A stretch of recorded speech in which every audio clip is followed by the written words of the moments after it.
Om in graad 9 vakke vir die res van jou skoolloopbaan te kies, is nie 'n maklike taak nie. By Hoërskool Merensky neem ons die keuse ernstig op. Behalwe vir Merensky se volledige vakinligtingsboek wat op ons webwerf beskikbaar is, laat hierdie opsommende videoreeks jou toe om appels met appels te vergelyk. Jou 17 keusevakke is: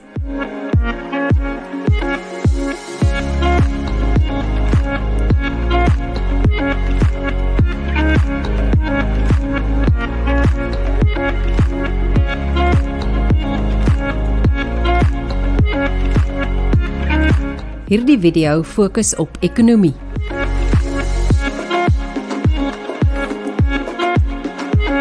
Ekonomie handel nie net oor geld nie.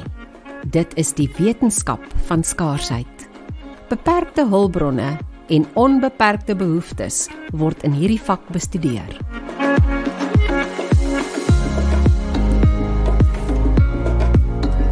Vakinhoud. Graad 10 lê die basis vir graad 11 en 12.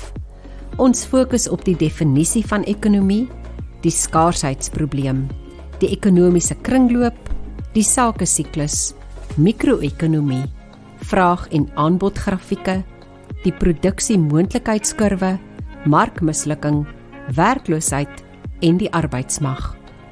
In graad 11 kom daar nog 7 en in graad 12 9 interessante komponente by.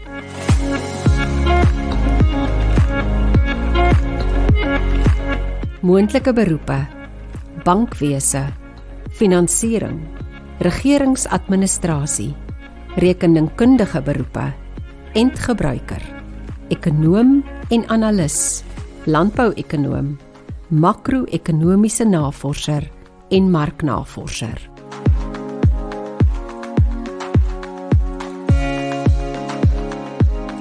Uitdagings.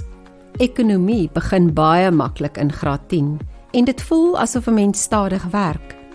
Dit is wanneer jy nuwe terme aanleer en agtergrond inwin. Daarna word dit moeiliker. Jy moet deelneem in die klas met somme en grafieke. Jy moet jou deel doen. Dit behels ook dat jy die werk moet kan memoriseer. Die vraestel bestaan uit 40 punt lang vrae wat jy uit jou kop uit moet ken. As jy lui is en meer daarvan hou om by die mall uit te hang as om te leer, dan is hierdie nie jou vak nie. Ons skryf ook 'n klastoets na elke onderwerp. Die effort wat jy insit, sal jou punte bepaal.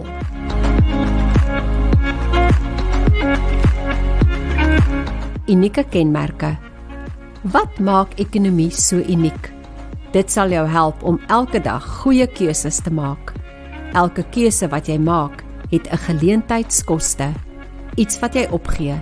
Dit is belangrik dat jy ingeligte besluite maak. Ekonomie is deel van ons dag tot dag bestaan. As jy die volgende president wil wees, het jy ekonomie nodig.